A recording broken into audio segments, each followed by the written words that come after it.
Hello everyone. Today I am going to be doing a scored review for Call of Duty 3. Now, this game is a first-person shooter, I would say in the vein of Call of Duty, but this is part of the Call of Duty franchise, so yeah. Within 10 days, now, they controlled this game was city. developed by June Treyarch 13th, and published by Activision. The Parisians have evacuated, and the Nazis enforcing a curfew on its I would say native inhabitants.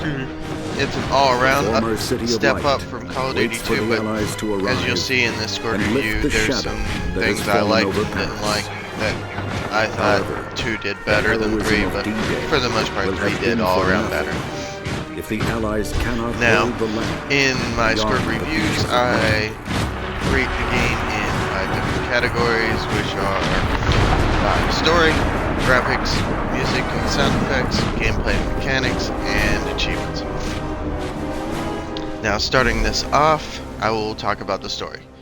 Now, compared to number 2, they did a great job with this because the story is actually completely cohesive and it kind of overlaps with each other, so that each story actually feels like it connects to the previous, or not the previous one, but part of the story somewhere along the line.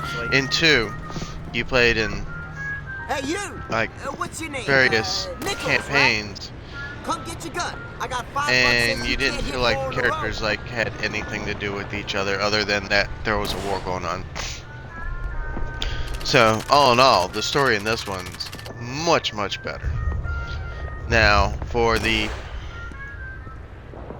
graphics compared to number 2, yeah, this game is there you go.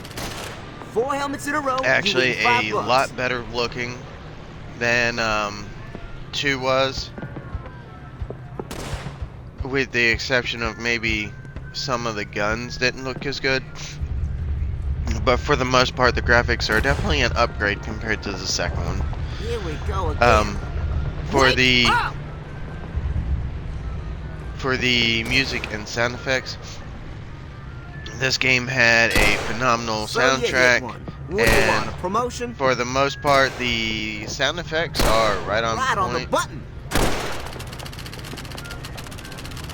So, like when you're firing a gun or throwing a grenade like Huxley here, it actually sounds closer to real sound effects, or sound effects in real life, than it does in the second one. Smoke grenades in here too.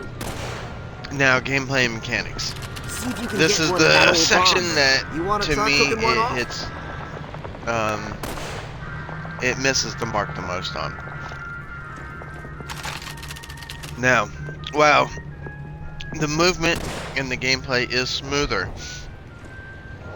My big issue is, and while playing this game,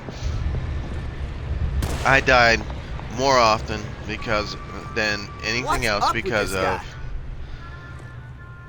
dumb AI getting into your cover when there's barely enough room for you, drawing attention to you getting you shot, pushing you out of cover because they want that cover, or with, well, granted, maybe he's dead. I don't know. The destructible environments that are here are great.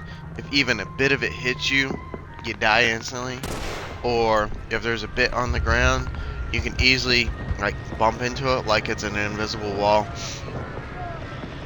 So, all in all, the gameplay is good and smooth. The mechanics, they're alright.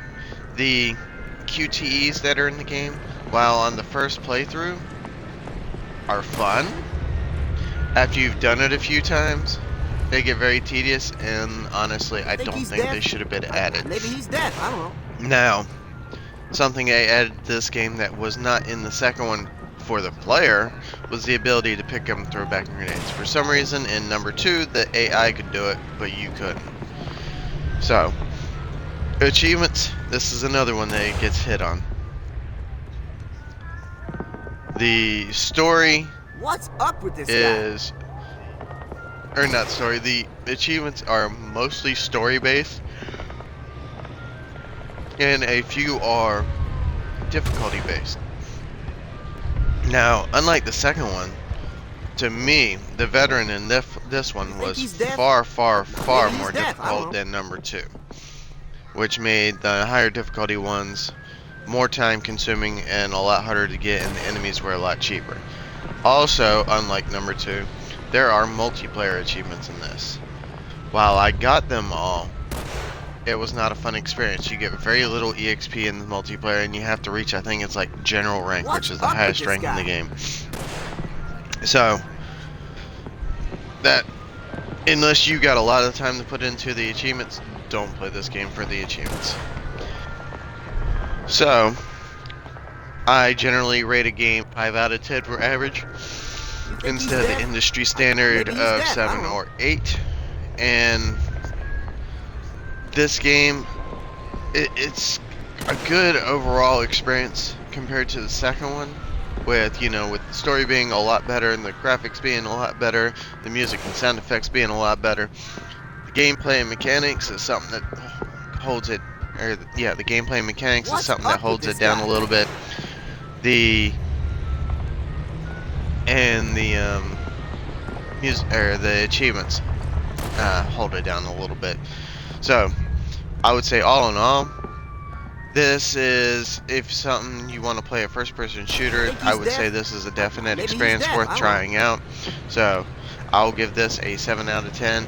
It's a very much above average first-person shooter. I mean, if you want to skip playing it, you're not really going to miss out on anything. But if you want a highly reliable but good first-person shooter, then yeah, this is a definite playthrough. So 7 out of 10, very above average game. And as with everything gaming, game logic, am I right? I'll see you guys in the next one.